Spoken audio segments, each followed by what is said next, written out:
Hello, everyone, and welcome back to the Tent of Abraham. I'm Tamir Kreisman from Jerusalem, Israel, and we conclude with Pirkei de Rabbi Eliezer.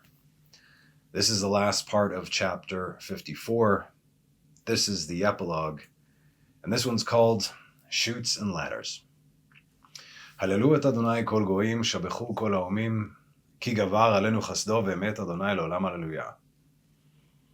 This was not an easy one, because it's the last one, but stick around at the end. I got a message. So, and anyway, let's do this right now.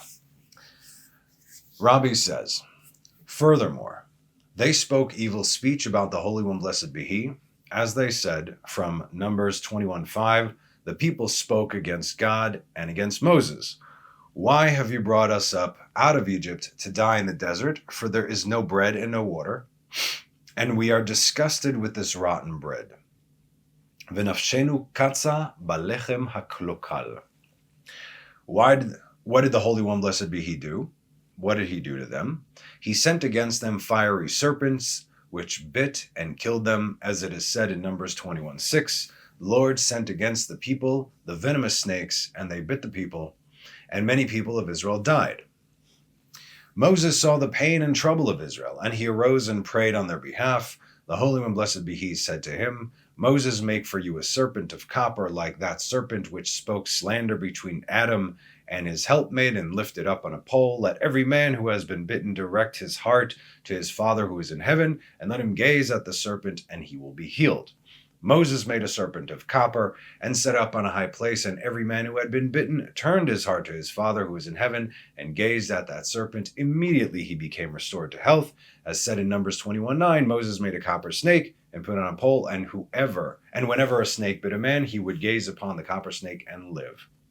And it also says in Ecclesiastes 10:11, if the snake bites, it is because it was not charmed, and there is no advantage to one who has a tongue.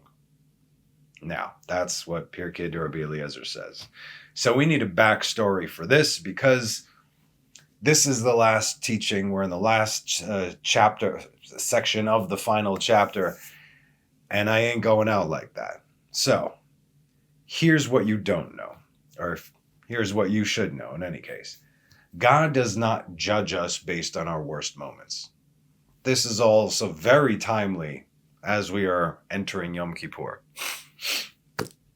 Nor does He judge us based on our best moments, but rather, and again, it's not an average either, it's every moment individually while putting into context the place where we are spiritually and mentally. Only God could do this.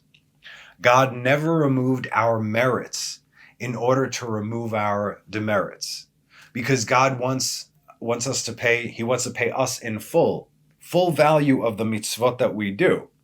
Everything that we do, every mitzvah that we do, it is something that has no measure as far as what it is worth, let alone compared to a sin. He wants to remove that and then pay you in full, right? To which there is no measure in this world, even for a single mitzvah. Try and wrap your head around this. You will not be able to.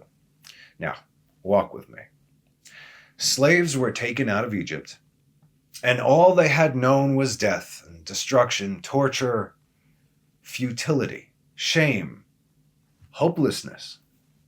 Then, overnight, everything changes. And over the next 50 days, meaning from the Exodus, they went from being at the bottom of the barrel to the number one nation in the world in hearing and seeing the voice of God.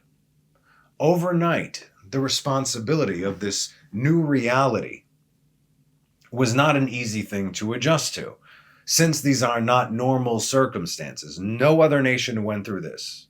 Not before, not after, right? But these are also not normal people. Fast forward 40 years in the wilderness, going through trial and error, and 2 out of their 3 beloved leaders, maybe even saviors, had passed on. Right? First it was Miriam the prophetess, and then Aaron, the man of peace. All within, I think it was 2 or 3 weeks. Needless to say, the people were distraught because they had all grown up around them, as the previous generation had all but passed away themselves, right? This was the new generation of Israel, the ones chosen to enter into the land and make manifest everything that their parents had been that they and their parents had been practicing to perform in the wilderness. The commands of the Torah. Everything outside of Israel is only practice until you get to Israel. Just so you understand, this is the same concept of, in order to do a tikkun, a rectification, you have to go back to the same place where you made the error and make a correction in that place. Where did Israel make an error in order for us to be exiled? Hint, from the land of Israel. All of Israel have to return to Israel and perform the Torah here. So all the communities and all the Torah being lived and built and all that stuff outside of Israel, while you can come to Israel, that is for naught. Not my words, words of our sages, and how right they are. This generation was born and raised on supernatural miracles in the wilderness, right? They had no faith in God because they didn't need any. They were a generation of knowledge, which is quite literally the opposite of faith, right?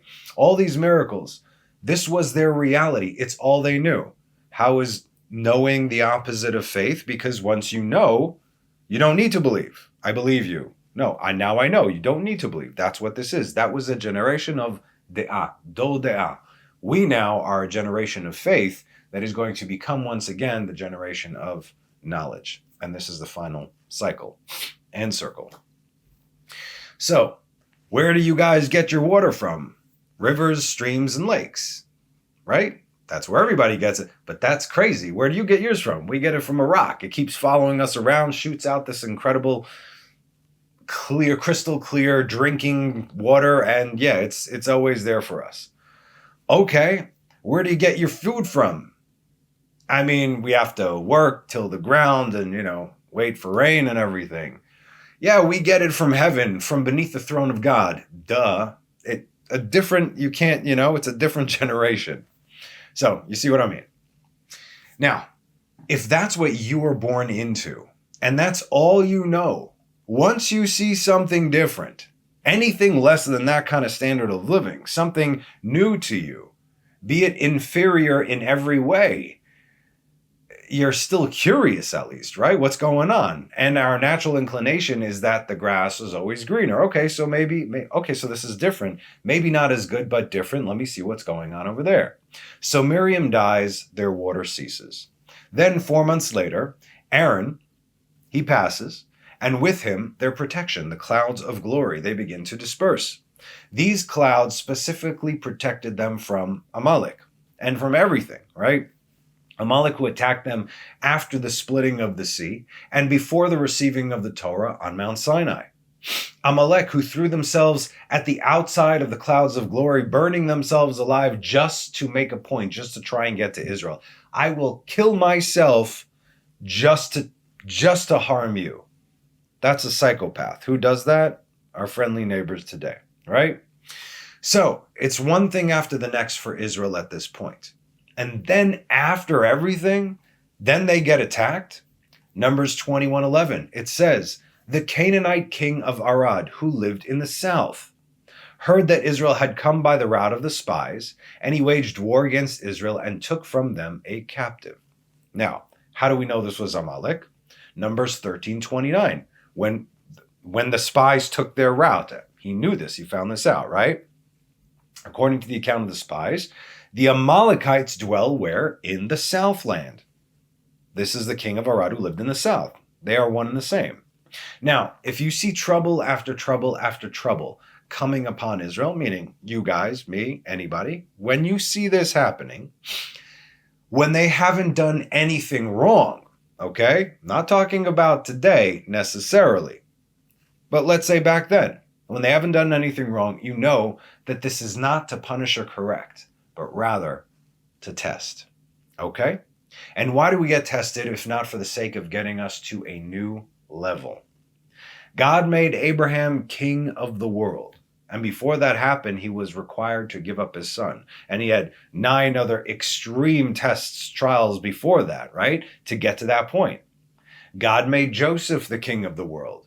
But before that, he had to be sold by his brothers into slavery and then tossed from one prison to the next to a dungeon for almost 13 years. 12 years there, one in the house of Potiphar. Reverse order. God made Moses the Redeemer, an acting king of Israel. And before that, he had to prepare him for 60 years, 6-0, leading and shepherding people and also actual sheep that did not belong to him. Nothing is ever just given by God. Everything must be earned. If you ask God, if you say, I want to be closer to you, I want to go to the next level, expect a trial. Don't be like, why are you doing this to me when I just wanted to be close to you? That's how it's done. Not according to your understanding, but God said, you want to be close to me? I need to strip you of things that are actually not important, that you hold of significance, but guess what? They are not important to me. I need you to lighten the load so you could start to levitate. See what I mean? And now the next generation of Israel were a stone throw away from entering into the land. They were right across the border over there. This is the Holy Land, the Promised Land, the land given to the descendants of Abraham, Isaac, and Jacob. And they needed 40 years in the wilderness to learn the Torah. You have to earn coming into the land. They needed 40 years to learn the Torah that was given on Mount Sinai, but to also actually do the mitzvot, to make them count outside of the protection of the clouds of glory. This is entering the land of Israel, without water flowing from a rock and angel bread falling from heaven, without leaders like Moses, Aaron, and Miriam. The transitional leader was Joshua. He was likened to Moses, and Israel kept straight just like they did in the days of Moses with Joshua. After Joshua passed, it was all kind of downhill from there. We had ups and downs, but, in a general direction. They needed to be tested outside of the realm of comfort and protection. They, us, everyone, this is how it works. They needed to be tested outside the realm of comfort and protection. They needed real world circumstances. It was time for this generation's training wheels to come off. They had not known the hardships of their parents in Egypt. And without this trial that God prepared specifically, tailor-made for them, they would not survive a day or even an hour in the real world. So what did God do after everything that they're going through? Have you ever played Chutes and Ladders? Now, there are two versions of this game. They both have ladders. It's in the title because that's how you climb, right? But one version of the game, you have slides, which, took you down. But in the other version, the one that I actually remember, you had serpents. The slides they were snakes. They were serpents. Look it up, please. Google Chutes and Ladders. You'll see some slides, some serpents. Okay. What happens if you land on the serpent? You will lose your position. This is so telling. It's crazy. You will lose your position, and it could take you back as far as step one. In other words, you're just at the end and boom, you're back to the beginning. And nothing is more frustrating. Nothing is more frustrating to a child than almost making it to the finish line, only to get taken back all the way to the beginning. This is not only frustrated to a child. Who would this not frustrate? Now we're talking on a purely game level. Here's a real life situation. Okay. And if life was this board game, then we can see it in Numbers 21. Right after Aaron dies and they fight Amalek. They journeyed from Mount Hor, where Aaron died, by way of the Red Sea, which is their starting point, to circle the land of Edom. And the people became disheartened because of the way. Vatikatzer nefesh ha'am baderech. Vatikatzer, lekatzer, to shorten. Nefesh, the life force, the life source. Ha'am, the people. But also ha'am is the lowest of the people. This is also another hint. So it took a heavy toll on their life force. They were not given permission to cross through Edom, right? They wanted to. No, God said, you're not even going to war with them. I need them for the end of days, okay? They will be destroyed in Israel around Jerusalem when they come in. Not now. That's later, okay? And so they had to go back to the very starting point, which where they were at 40 years ago by the way of the Red Sea. This meant so much more than geography. This was a test beyond strength or even beyond perseverance. Yeah, you got to push through. That's not what this is about. When you think it's the end, but now you have to start over. What you think God didn't know, what the reactions were going to be like, that this wasn't going to take a toll on them. Of course he did. That was not the test, as they purposely got tripped up, all by design. The test was not if they would complain or not if they would sin or not. Everybody sins. Remember, of course we're going to fall. It's part of the design. The truest test is if they recognized what they did, take responsibility, and immediately do tshuva for a course correct. That's the truest test. If you can do this, you can not only survive, but thrive in the real world, in God's world. And they passed with flying colors. This is the true test, and that is the secret of this world. And it all comes down to recognition. It's recognition that this is God's world. It's his board game, if you will, filled with chutes and ladders. This is God's world, and every created being, not only sentient beings, the wind, the leaves, the rocks, everything, okay? They have their own rules that they live by. But what we all have in common, and humans are the only ones falling short in this category, is recognition. It's not about getting angry. It's not about getting frustrated. All these are human emotions, and we are all human. It's not even about letting these emotions get the better of us. This is not what this test is about. It's about owning it and rectifying that which had been corrupted, turning it into something greater than what it was before. Now, going back to what Pirkei Rabbi Eliezer presented, that they spoke evil against God and Moses. This is true. The people spoke against God and against Moses, right? It says it very clearly. Our sages say that they spoke amongst themselves, that Moses didn't even know about this. They weren't complaining to him. They weren't even complaining out loud to God. Moses didn't know about this because they didn't complain to him. They were sharing their hardships either with one another or within themselves, believing that they were able to enter Israel only to be taken back to step one. We're right there. Yay, okay, 40 years, this is the thing. This is what we've been learning. Now we finally get to do it.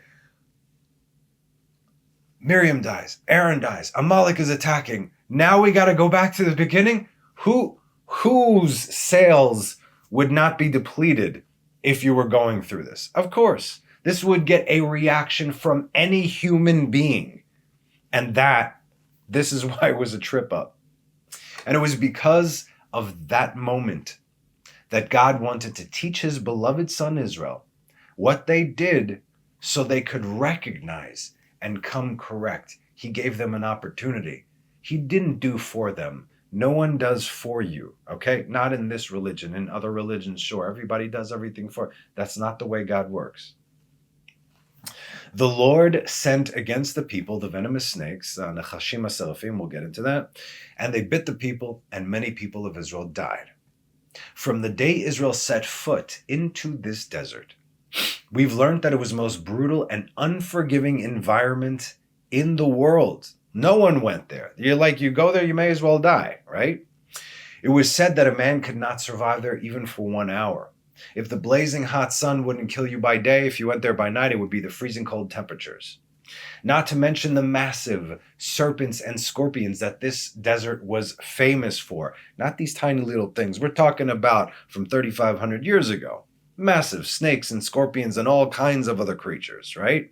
That would kill a man instantly the moment they crossed that borderline.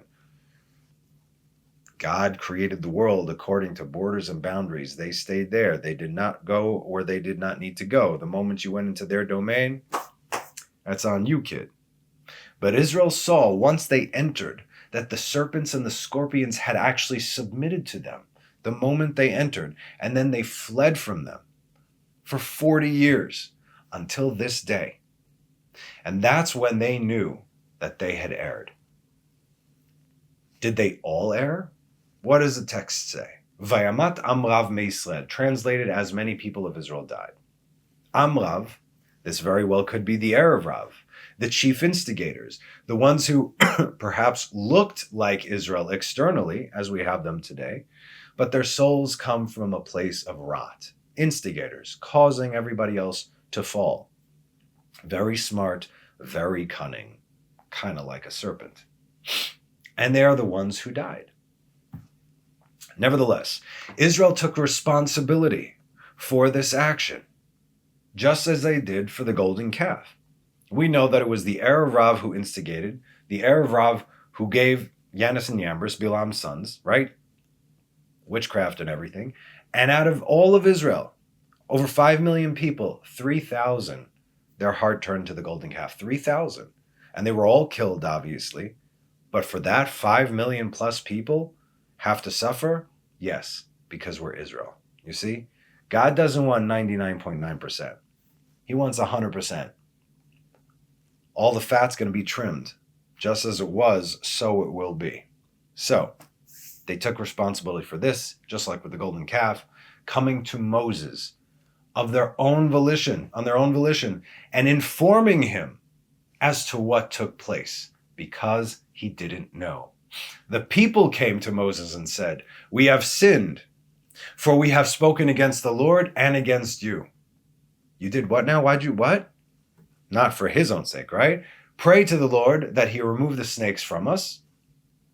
So Moses prayed on behalf of the people. He saw how sincere they were. So immediately Moses stepped in for them. There was no question. But he didn't see the generation of slaves who left Egypt. He saw the generation that were born into the covenant of Torah, where Torah actually existed in the world in their time, and raised by the teachings of Moses, Aaron, and Miriam. This was that generation. And yet still, what shows us the true measure of a man is what? Why are we Jews? Do you know why we are Jews? Why we are called Jews? Why have only the Jews remained dafka the Jews out of all the other tribes? Yes, because we're Judeans, Jews, and so on. But why God said, you guys are what's going to stick around? All the other tribes had incredible qualities, each and every one. Again, the tribe of Judah was not necessarily the bravest or the wisest or the greatest in Torah. None of that stuff. Who is Judah? Genesis 38:26. Then Judah recognized them, and he said, "She is right. It is from me, because I did not give her to my son Shelah." But he no longer continued to be intimate with her. Okay? Do you remember we discussed this? If you go to the Calling All Jews teachings, the fire of Judah, look that up. Okay? These were the 3 signs that Tamir gave Judah, likened to Israel giving to God on Hanukkah, that we are still with him despite the long exile and all the darkness. There's light wherever we stand, and we never forgot God. So what does he say? The famous words that can never be translated into any other language. Tzadka mimeni. Vayiker Yehuda vayomer tzadka mimeni. Amazing. He says, she's right, I'm wrong, that's it. More so than me. Now, from his descendants, remember, King David, God's anointed, 2 Samuel 12:13. And David said to Nathan, I have sinned against the Lord. And Nathan said to David, also the Lord has removed your sin. You shall not die. He knows. But now you just recognized. You understand? That he knows. Immediately, I sinned to the Lord. Not to Bathsheba, not to her father-in-law, and not to her ex-deceased husband. None of those things. We gave an entire class about that. Of this he sang in Psalms 32:5. I would inform you of my sin. Confession. And I did not conceal my iniquity. I said, I will confess my transgressions to the Lord. And you forgave the iniquity of my sin forever. You see how Israel have grown? how they have matured. I'm talking about in the generation that was about to enter into the land. There's a reason today, right now, today, the remnant, we are called Judah. How they are ready to call out any wrongdoing on their behalf and take full responsibility. Is this generation not worthy and ready to enter into the promised land, fulfilling the mitzvot of the Torah and fulfilling the promise that God made to Abraham, Isaac, and Jacob? Of course they were. And of course we are today. The previous generation had to be rebuked by Moses time and again. And this generation misspoke with their frustration, and God immediately called them on it. We spoke against God and also against you, Moses. They regretted and confessed. Did God tell Moses to let them stew for a minute with the venomous snakes? Did God say that, oh, now he's angry with the children of Kfar, I'm angry and I will destroy them? This is not that situation. Not even. As the very next verse, God told Moses how to end it, what to do. The Lord said to Moses, make yourself a serpent and put it on a pole, and let whoever is bitten look at it and live. And it wasn't even for speaking against God, but for Moses. Moses is the most humble man to have ever lived. And is God not the most humble, who we try to emulate, right? And how do we do that? We don't know, but Moses did. Abraham, Isaac, and Jacob knew, you see. God told Moses to make a seraph and not a serpent. And you should know why the serpent seraphim were sent, right? Nechashim seraphim. The nechashim to atone for speaking against God, and the seraphim to atone for speaking against Moses.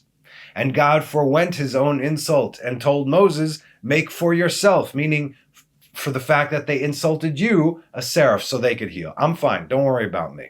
But Moses couldn't care less about his pride, so what did he do? Moses made a copper serpent to atone for speaking against God, for God's sake, because everything he did was for God's sake, especially interceding for Israel. If you destroy them, God, then you bring shame to your own name. Please, God, let not the nation say that he has not kept his word. And then for 40 years. Now, why was it serpents that God sent against the people? Remember, God works measure for measure. It's poetic justice in simple terms. But in Jewish terms, it's called midah keneged midah, measure for measure, because this is really the only way that a rectification can take place. This is how you do a proper tikkun. Israel spoke ill of the manna when they said, and we are disgusted with this rotten bread, which is literal angel food that sustained them for 40 years. They were eating the physical manifestation of light, and they could make it taste like anything they wished, only limited by their imagination. How do you correct something like this? You complain about the heavenly food that your father gives you, right? Okay, this is very simple. You want to know how to be a parent? See God and his firstborn son Israel. So think of a parent and a small child. Mom makes meatloaf or lasagna for the thousandth time, and the kid throws a fit, right? What does a good parent do? First, you take that food away from the kid, okay? Maybe you give him a little, control yourself, calm down, on the tush, don't worry about it. Control yourself, okay, take away the food. Now, what do? Then you show your kid that there are starving children out there. Children specifically, with much less than what they have, who would do anything just for a sandwich, let alone a steamy double-layered lasagna with 3 cheeses. Immediately, even a small child will understand this, and they will instantly regret their behavior. Instantly. And that is exactly what God did to Israel. Why the serpent? Measure for measure. What does the serpent eat? Genesis 3:14. And the Lord God said to the serpent, because you have done this, cursed be you, or damned, rather, be you more than all the cattle and more than all the beasts of the field. You shall walk on your belly, and you shall eat dust all the days of your life. The serpent eats dust and does not complain, and you eat angel bread. and you got something to say? It was because of the very punishment, or rather the correction, that God sent towards them that they understood the error of their ways. You see, that's a calculated. It's not just, okay, this happened, and so whatever. Now, obviously, this happened throughout the wilderness, but this was something very, very specific. There was no way that they could not have been frustrated with all the things that were coming at them. You see, that was not the test. The test was what comes next. And God even hinted it with the serpents. Beautiful. This is not a smiting. This is an education for a cognizant people. And they understood it instantly. Since God forgave them because the snake bites themselves were supernaturally painful, he told Moses to make a seraph for his sake, for Moses' sake. I'm good, Moses. Don't worry about me. I got this. This is all part of the show. This is for your sake. The Lord said to Moses, make yourself a serpent and put it on a pole. And let whoever is bitten look at it and live. This is for your honor, Moses. You see, again, God was concerned about Moses' honor. And based on what Moses did, it shows us that he couldn't care less about his honor. He made the serpent for God's honor. Okay, Moses first prayed for the sake of the people after they confessed, so that the snake stopped biting. That's what you do. You regret, you confess. Okay, please, they did exactly what you taught them to do. Now, let's try to do a course correct. How do we do a course correct? Like this. Let's get those emotions in the right place. But the seraphim, which means lisrof, burned. Seraphim is the burning ones, right?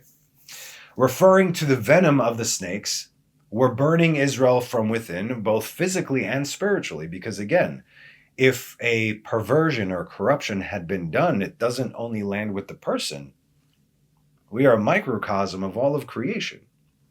Moses made a copper serpent and put it on the pole, and whenever a snake bit a man, he would gaze upon the copper snake and live. Vayas Moshe nachash nechoshet vayasimeu al hanes. Hanes, translated as a pole, but the word nes means actually miracle. The Midrash says that he made a copper serpent and tossed it in the air, meaning not even on a pole, but tossed it in the air, and it was there for all to see.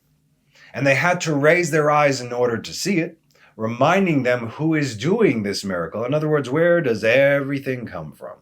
Even if it's just like, oh, you see that thing over there? It's not even about the serpent. It's what's behind it. You get it? Okay. But it wasn't. But also, everything is irrelevant.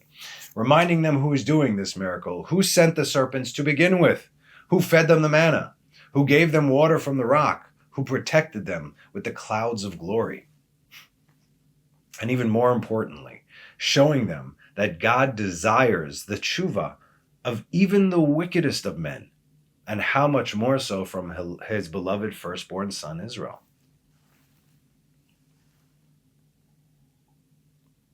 And now that we have this out of the way, especially going into Yom Kippur, we can resume. And Moses saw Israel's trouble and stood and prayed for them. The Holy One, blessed be he, said to Moses, make for yourself a serpent of copper, likened to the same serpent who spoke evil between me and between Adam and his helper.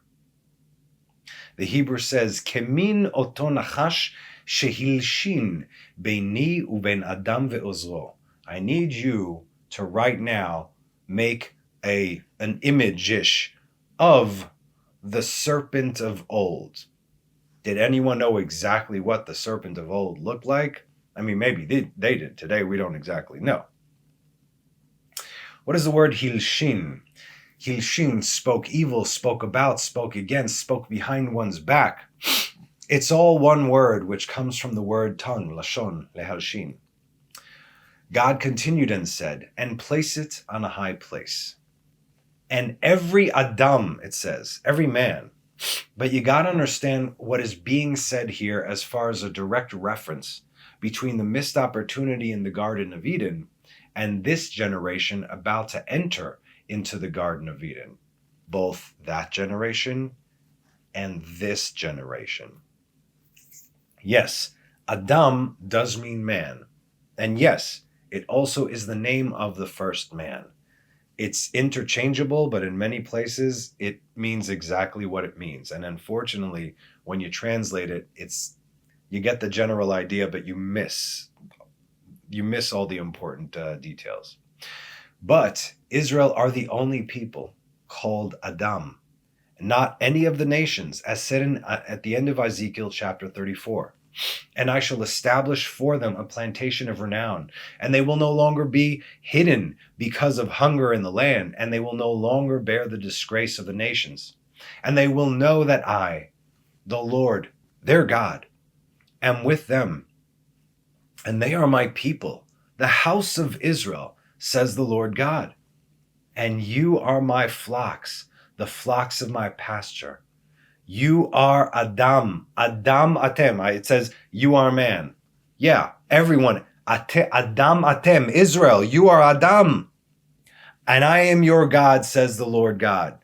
He's saying, where Adam slipped, you guys are picking up the slack until the end of time, when we are going to return to that very point. And from that point, from that correction, we go up. Where did he slip up? Israel are the very rectification for Adam himself, and the pinnacle being David, Mashiach ben David, who received his lifespan from Adam, the 70 years, and which is why we are referred to accordingly by God himself.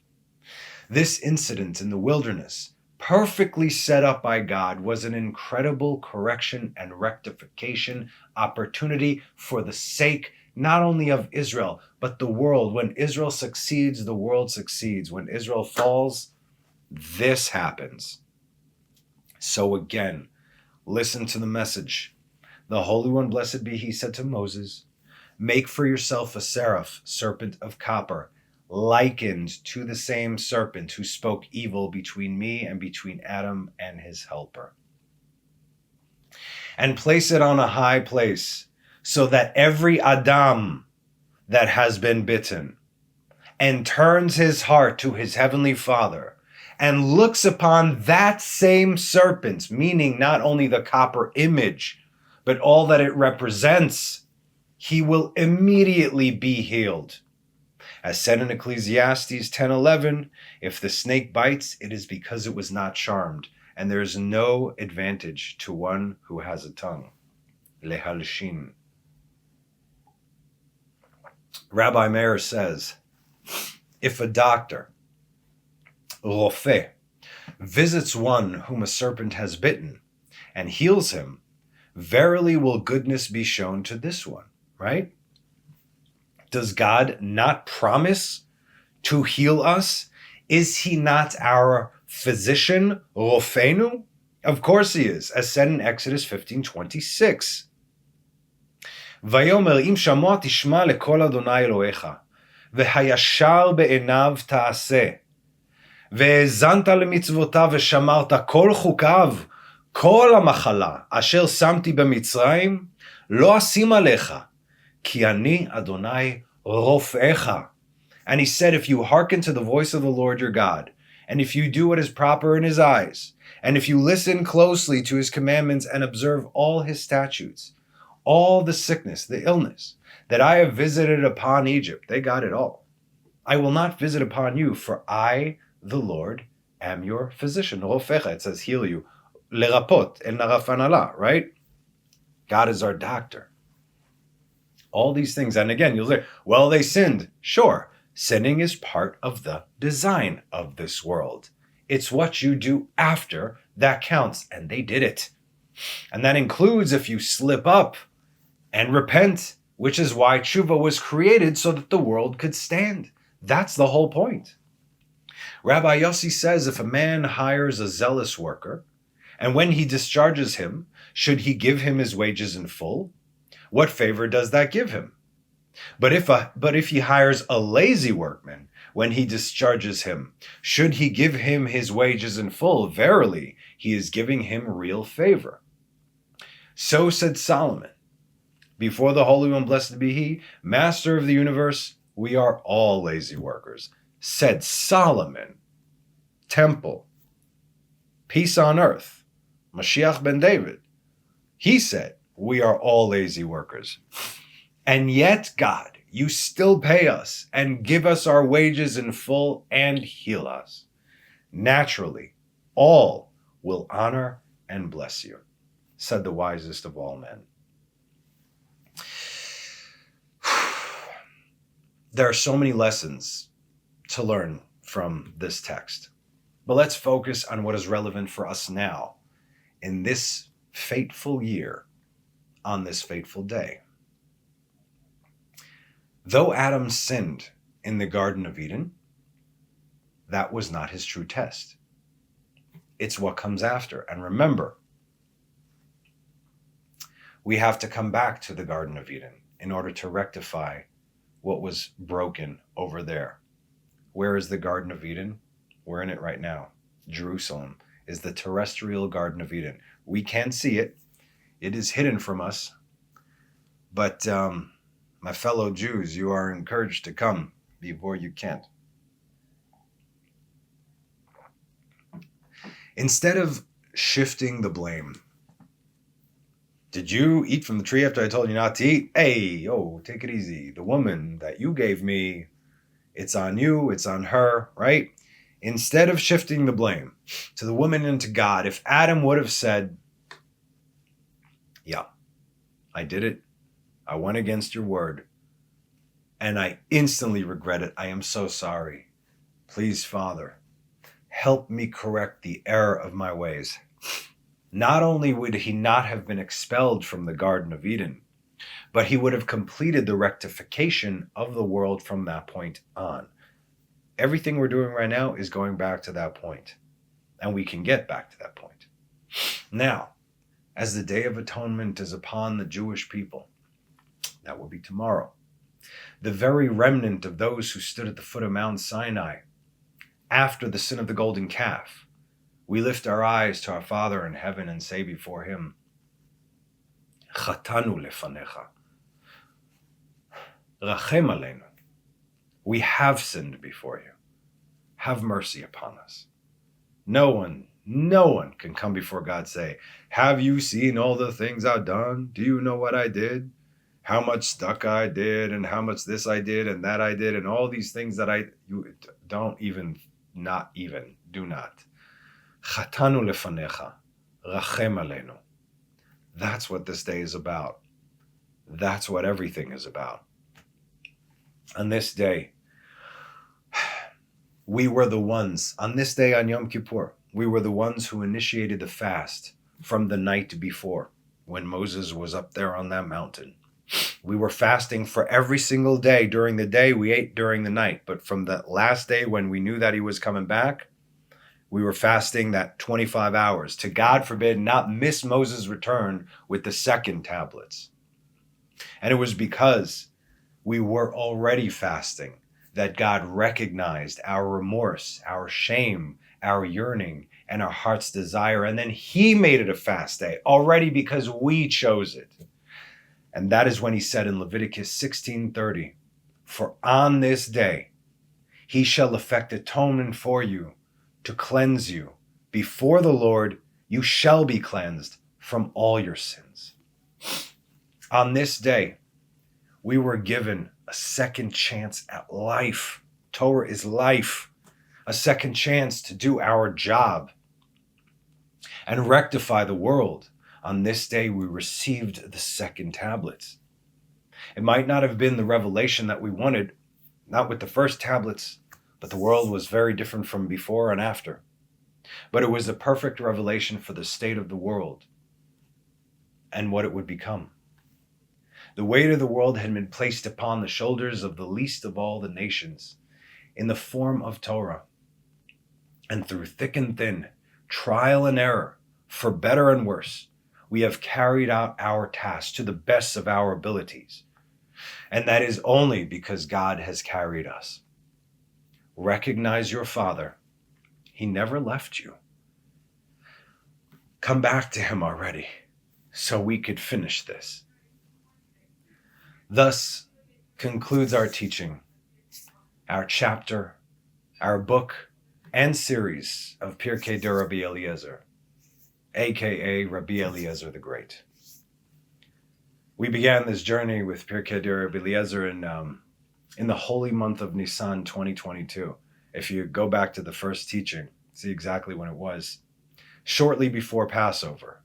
And we conclude this year in the holy month of Tishrei 2025.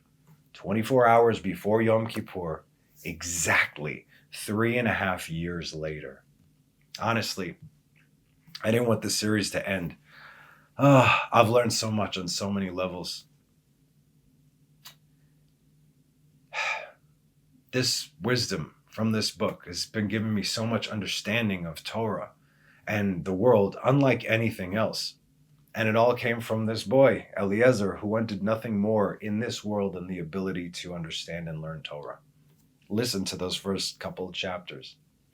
God saw his heart, he heard his cry, and has given us one of the greatest sages, of which it is said, he was likened to a plastered cistern of water that never loses a drop. He knew everything on all levels. And you could see it on the book, and obviously that's not everything, but wow. And if you took all, it also says, and if you took all the sages on one side of the scale and Rabbi Eliezer on the other, he would outweigh them all. We have so much to learn from this man, and I hope and I pray, I really do, that I didn't mess up too bad by trying to share his teachings with you. May God and Rabbi Eliezer forgive me if I misspoke or if I did not do it justice. So, what comes next? I don't know. But I'm going to ask you for some time in order to get the answers that I need as far as how to proceed. I'll still always be available via email, or if you have my number, you could, of course, text me if you need me. I'm not taking time off from those in need, okay? Just to figure out what comes next as far as teachings. I have many options, but I'm feeling a little bit different right now is what I'm saying, okay? Also, very strange times in the world, and I just need a little bit of time. Tomorrow is Yom Kippur, then we're going into Sukkot, and things are happening. So, again, I just asked for some grace, all right? And so, thank you for your patience with me ahead of time. Thank you for all the ups and downs and emotion that I infuse into the teachings. I'm a work of progress, as we all are. I'm not the perfect teacher at all, but I'm trying. And that's the best that I can do. And I'm always trying to be better. Thank you for your support and for showing up every week and for being an audience willing to listen. I've truly been blessed, and I wish to bless you all in return from Jerusalem, the holy city of God. So may the one true God, the God of Abraham, Isaac, and Jacob, the God of Moses and Aaron, the God of Joseph and David, hear your inner heart's cry, even if you don't have the words for it. And may he make it so that you know that he will never turn you away, no matter who you are and no matter what you have done. So long as you make that decision to return, it's all in your hands. Chutes and ladders, everyone. It's his world. Remember, you never give up. So, have a Gmar Chatima Tova. May we all be inscribed in the book of life. And in this book, Pirkei de Rabbi Eliezer, it concludes and it says, "It is complete and done. Praise be to God, always, creator of the world. Tam v'nishlam. Hashevach la'el borei olam." See you on the other side. Bye.